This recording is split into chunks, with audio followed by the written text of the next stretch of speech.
Bom dia, seu Madruga. O que tem de bom? Bom dia pra quem?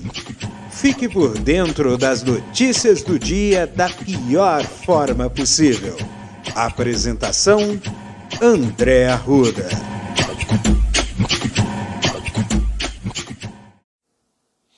E aí, meu povo? Pois é, minha gente. Quartou, chegamos na metade da semana. Que semana boa, fantástica, maravilhosa. Só que não. Bom dia pra quem? Bom dia, gente. Pra mim, pra você, pra quem? Eu, com essa minha cara de poucos amigos, começo mais uma jornada. E, infelizmente, no dia de ontem não teve muita coisa legal. Um temporal em Petrópolis destruiu casas, inundou a cidade. E aí, até a noite de ontem, 18 vítimas fatais. A minha solidariedade a todos os amigos de Petrópolis, Rio de Janeiro, uma cidade bonita, né? Eu não pude ainda visitar, mas eu espero um dia conhecer Petrópolis, que é a terra de Pedro, né? Que era o local onde o Dom Pedro I ou Dom Pedro II passava os seus períodos de descanso.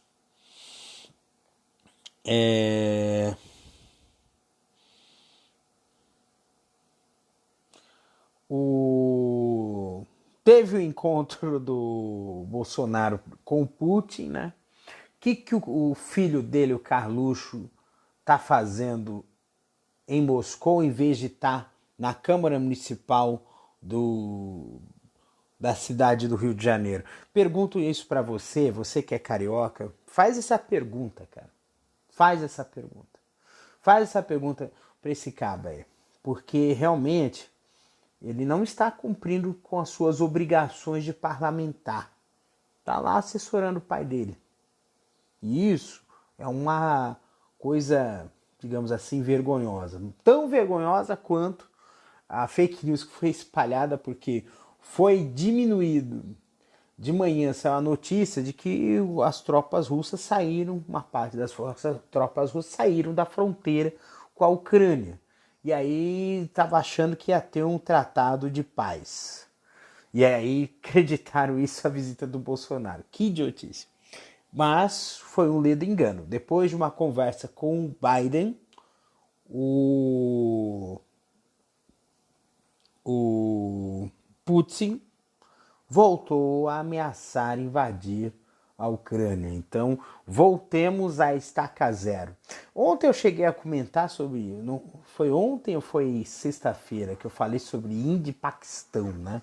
Na verdade, Índia e Paquistão são dois países que estão em situação de conflito, mas eles não entram em conflito. Não se bicam, né? E pode acontecer isso aí entre a Europa e a Rússia, mas pode perder todo mundo, né? Porque boa parte da Europa depende do gás natural fornecido pela Rússia, né?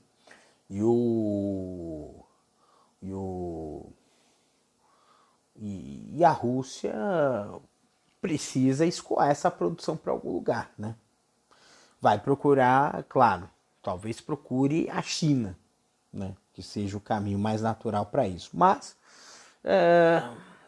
de qualquer forma, qualquer tipo de situação de conflito armado pode gerar consequências, inclusive incalculáveis.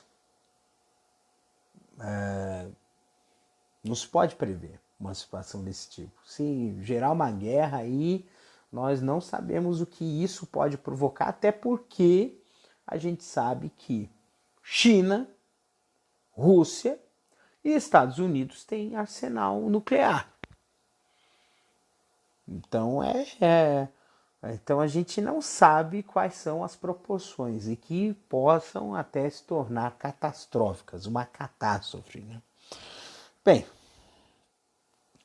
o,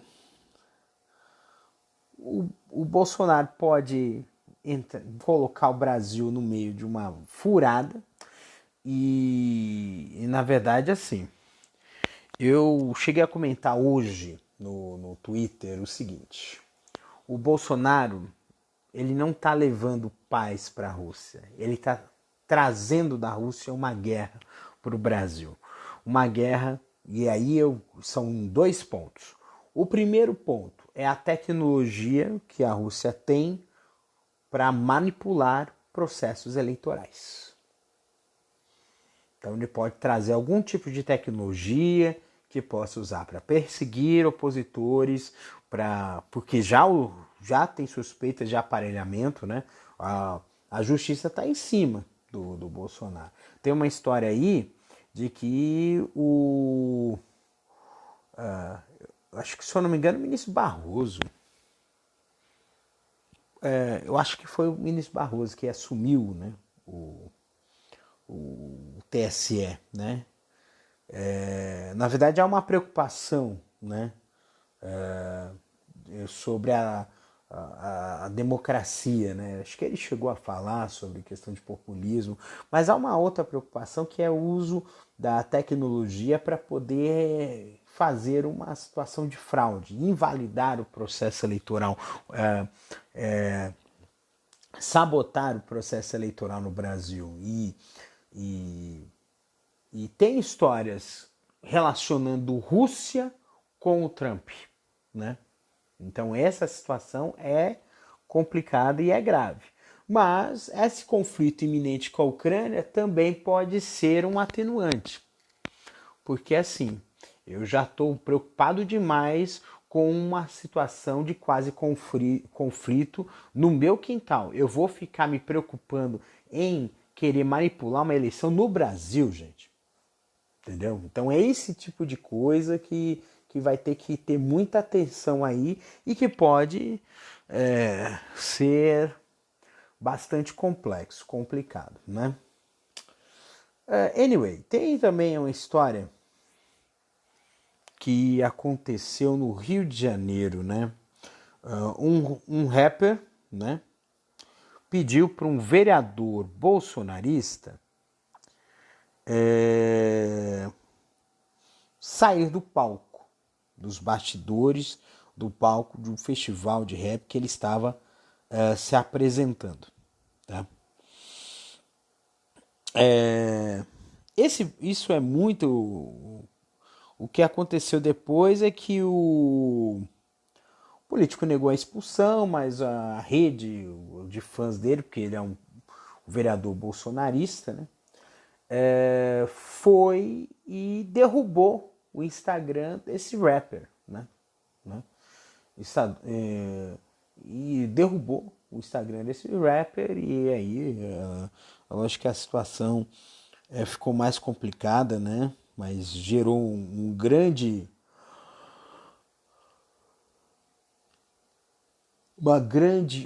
debate nas mídias sociais, né? E também tem uma relação muito grande dessa questão de colação de imagem, né? O, o, o, o, nenhum em nenhum quando teve falecimentos de pessoas conhecidas, o Bolsonaro, despresidente desse país, ele só prestou homenagens publicamente para duas pessoas. Uma foi o Olavo de Carvalho e o outro foi o MC Reaça. Tá? E aí que tem um ponto aqui muito importante, tá, gente? É tentar colar na cultura, né? Porque existe essa questão cultural, né? A gente se lembra do secretário de Cultura que fez um bizarro pronunciamento que copiou a estética do Goebbels, que era o homem responsável pela propaganda nazista, né? E essa questão da manipulação cultural ela é muito forte. E aí, uma das coisas que eu percebi é que assim, ele estava lá para poder colar a sua imagem dentro de um festival de rap. A gente sabe que o rap é uma manifestação que foi muito usada na periferia para denunciar a situação que ocorre nas periferias da cidade, de violência, de abuso policial, inclusive, de descaso do poder público, né? E essa situação, e aí eu lembro também na época que o funk carioca era chamado de rap também, né? Os MCs faziam, não era uma coisa, era uma coisa cantada, tinha parte cantada, que vem do repente, né, o destino, mas tinha muita coisa falada, né? Era declamada, era um rap, né? Que tinha na época do funk carioca. Isso no Rio de Janeiro. Em São Paulo é rap mesmo, bem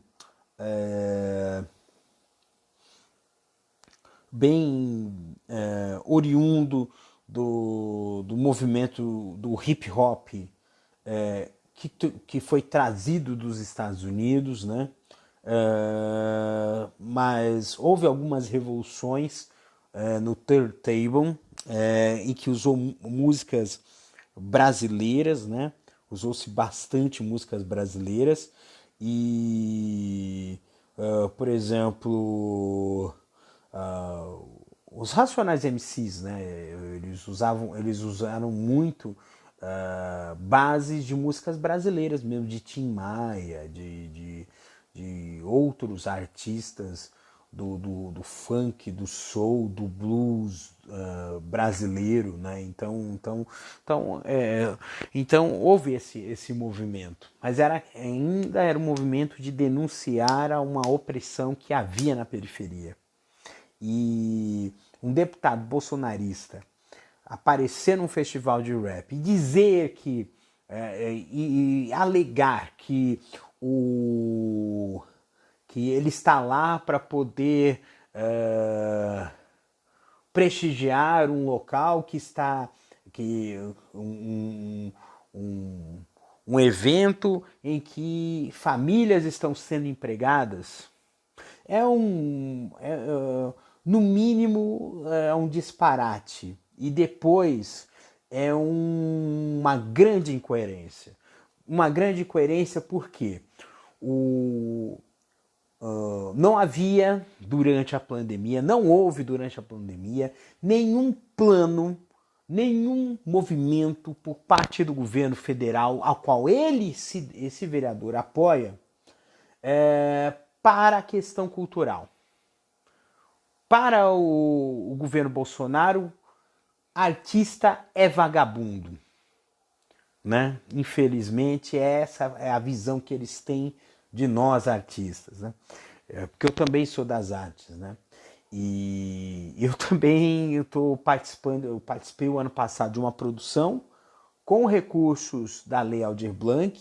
Esse ano eu também estou em um outro projeto, dessa vez na parte de produção, na parte executiva, de um outro projeto, de um documentário, que em breve vocês vão ficar sabendo. E é muito importante essa questão do trabalho, do fomento, porque existem pessoas que estão sendo pagas, estão recebendo, e esses pequenos projetos não são caros, né? E podem dar trabalho para muitas pessoas, né? E a Lei Aldir Blanc, ela não foi de iniciativa do governo federal, foi de iniciativa do Congresso, por uma grande pressão popular da classe artística do Brasil. Entendeu? Então o cara dizer que está indo num evento para empregar, sendo que apoia um cara que desemprega, um cara que vira as costas para a classe artística, é de uma incoerência enorme, tá? É uma incoerência sem tamanho. E por falar em incoerência,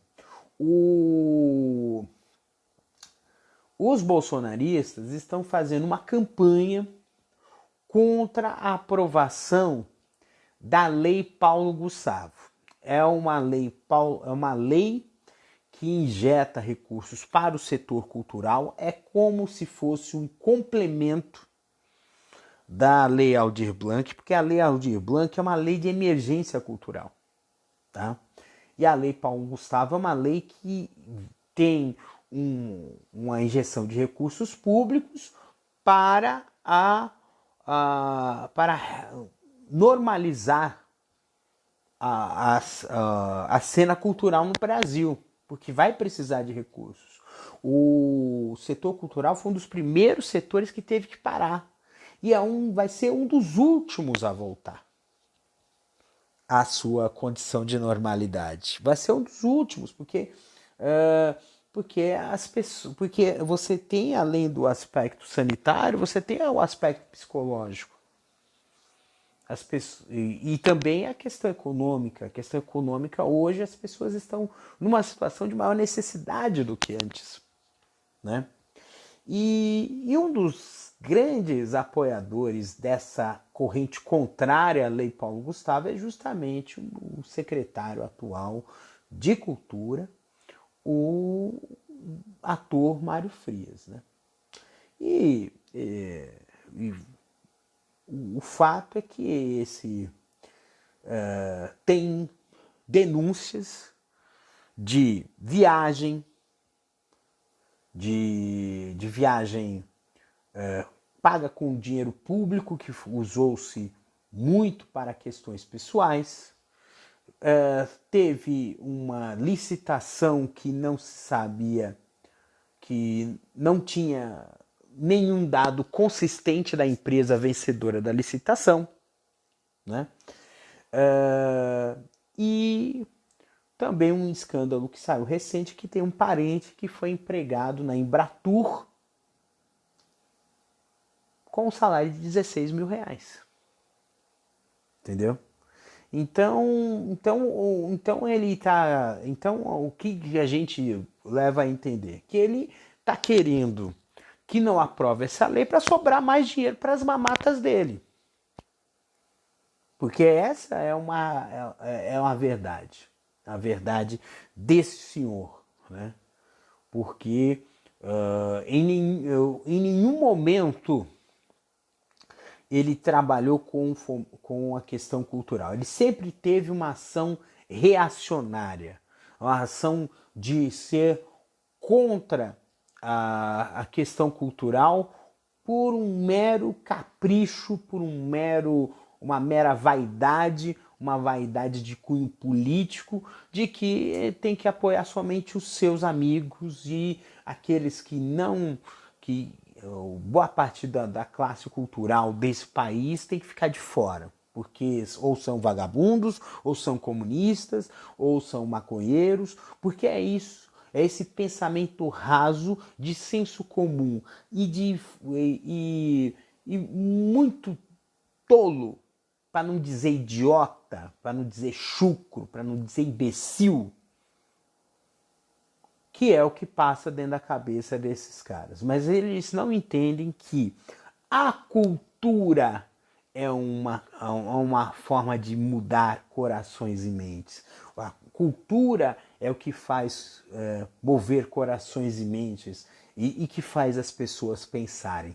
Se eles vão tentar a todo custo, porque é isso que eles querem, a todo custo tentar estrangular a cultura neste país, eles mal sabem dizer, eles não entendem que a cultura nesse país resistiu bravamente a uma ditadura. E na época da década de 70, apesar da censura do governo militar, o Brasil teve muitas obras dentro do audiovisual, dentro da música, que foram destaques no mundo todo. Não podemos falar, eu esqueci de mencionar, de Caetano Veloso, Gilberto Gil, Secos e Molhados e tantos outros artistas. Não podemos falar dos cineastas, né? Cacá Diegues, Arnaldo Jabor, que nos deixou ontem, né? Não podemos deixar de falar do cinema novo, né?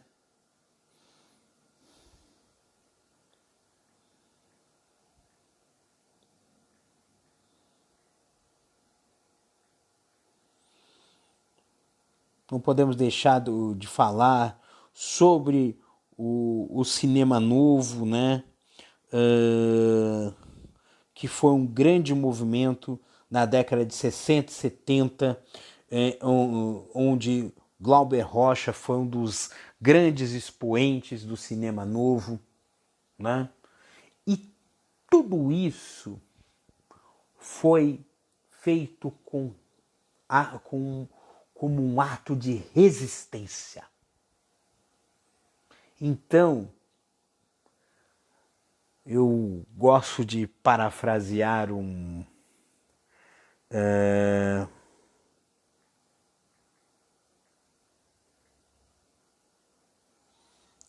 eu gosto de parafrasear o poeminho do Contra, de Mário Quintana. Todos esses que aí estão atravancando o meu caminho, eles passarão, eu passarinho. E é isso que nós temos que entender. Nós temos que resistir e ocupar. Eu lembro disso por causa do movimento dos estudantes pela qualidade nas escolas. Inclusive, eu tive o prazer de conhecer uma líder e ser assessor dela na campanha dela, a Rafaela Buami. Um beijo para você, Rafa, que agora é secretária de Juventude da Prefeitura de Diadema, secretária especial da Juventude. E uma das coisas dos gritos de guerra desses estudantes é ocupar e resistir. E é isso que nós temos que fazer: ocupar os espaços e resistir a essa opressão que todos os dias tenta nos tirar do bom caminho. E é com esse espírito que a gente vai para a luta. O TCU aprovou a venda da Eletrobras, até maio está vendida. Privatizar a principal empresa de eletricidade do país, que é estatal. Ridículo. O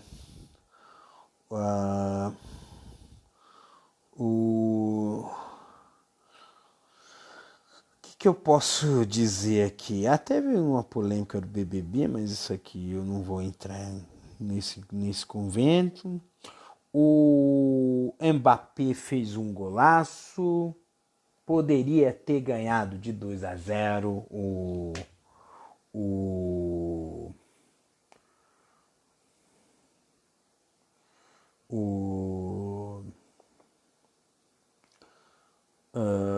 do Real Madrid no Parque dos Príncipes, né, em Paris, mas o Messi perdeu o pênalti, né? Então vamos ver como é que vai ficar aí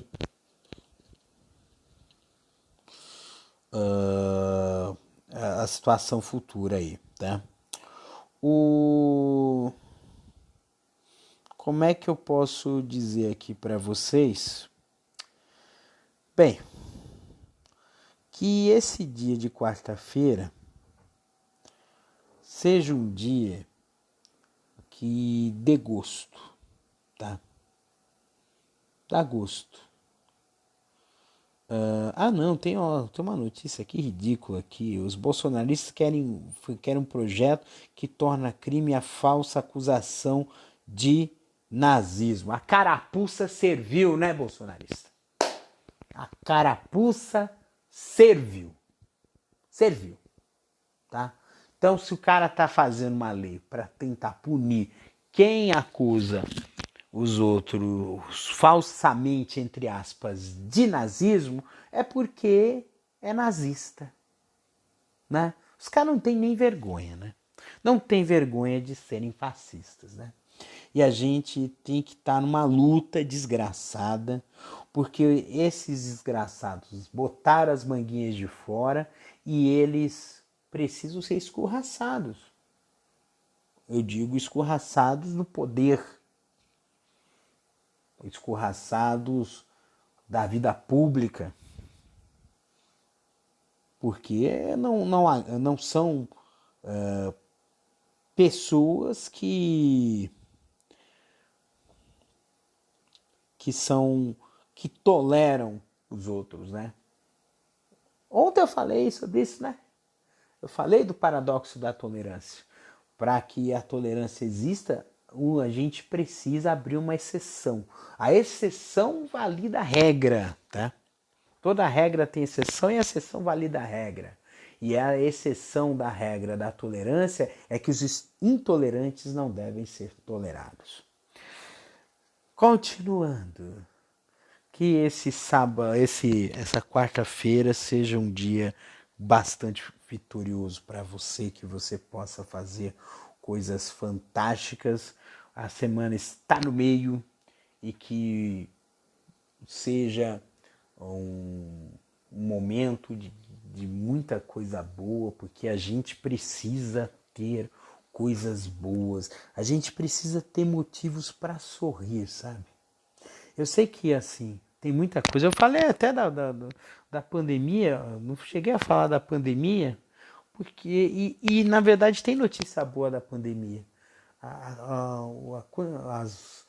Tem menos pessoas nas UTIs e os casos já estão começando a diminuir no Brasil. Os casos.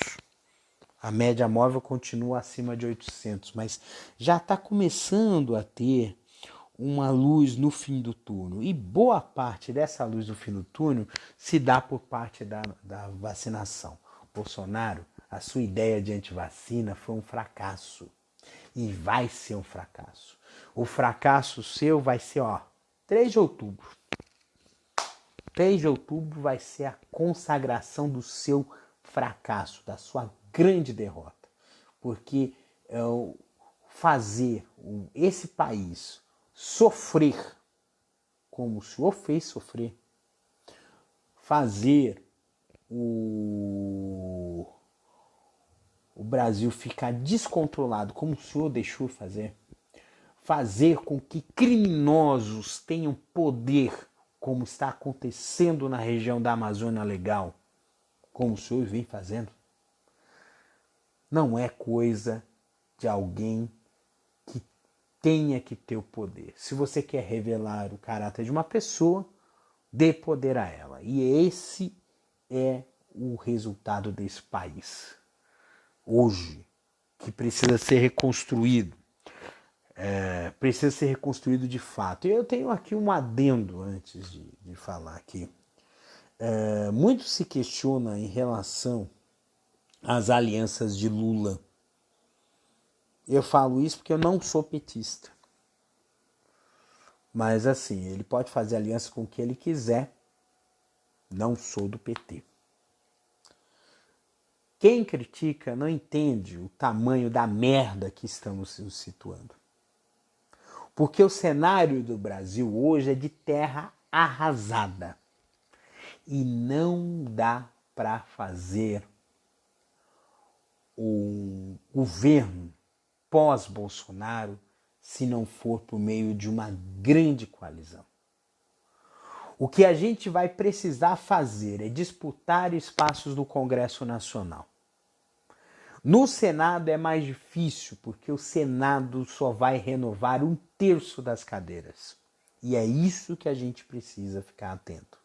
Além de renovar os governos estaduais que exercem pressão sobre deputados e senadores, e também sobre o governo federal, e também os deputados estaduais. Porque deputados estaduais neste país têm ideias, inclusive, estapafúrdias, e muitas das coisas, das pautas de costumes, que não serão colocadas em voga dentro do Congresso Nacional vão querer ser colocadas nas assembleias legislativas, como os imbecis projetos de escola sem partido, ou ideias de ideologia de gênero, ou também como foi um deputado estadual aqui de São Paulo que queria proibir mulheres trans, homens e mulheres trans, de disputar esportes de forma profissional, por um argumento raso que não tem nenhum tipo de respaldo científico, apenas um respaldo moral de quem não conhece mulheres trans e travestis desse país. Então então você percebe o contexto dessa situação de que a disputa de espaços é forte. E que a estratégia hoje do bolsonarismo não é mais eleger o Bolsonaro. Saiu uma notícia agora dizendo que Lira deu recado que para o Congresso que já abandonou o Bolsonaro. Ele falou assim: tchau, querido. Pode ter impeachment do Bolsonaro esse ano? Pode haver aí um movimento para isso, porque a popularidade dele está muito baixa. E olha só. Mas olha só, gente. Ontem eu ouvi o podcast Medo e Delírio em Brasília. Na verdade, essa história já semana passada já tinha falado. De um pastor da Assembleia de Deus que falou assim: olha, vocês obreiros, vocês pastores, saibam de uma coisa, eu tenho filhos deputados e os projetos, o dinheiro que esses deputados vão trazer para os municípios, só vão trazer se o pastor pedir. O pastor da cidade pedir. Isso é corrupção. Isso é corrupção. E não é nem um pouquinho republicano, porque o cara que está que tem um assento numa Assembleia Legislativa, ele não é representante da igreja, ele é representante do povo. E não pode fazer essa troca rasa de favores, né? Bem, inclusive eu já até falei demais, esse episódio tá longo para chuchu. Então, assim, que hoje, quarta-feira, seja um dia gostoso demais. Eu já falei isso, já cheguei a falar, E que você beba água, tem que beber bastante aguinha, tem que comer direitinho, fazer exercícios e viver a vida de uma forma leve. Procure rir um pouco. Porque viver as coisas a ferro e fogo não dá. Não dá. Um beijo, gente. Se cuidem, tá? Um beijo, se cuidem. Este episódio é produzido pela Castor AMT. www.castor.com.br. Você pode encontrar esse episódio e outros do podcast Castor e seus escapes através do endereço anchor.fm/castor ou também através das plataformas de podcasting e também de streaming: Spotify, Apple Podcasts, Google Podcasts, Overcast, Breaker, Castbox, PokerCasts, Radio Public, Stitcher e também através do Deezer. Você também pode seguir nas redes sociais, no Facebook e também no Instagram, através do @castor.podcast. Também estamos no YouTube.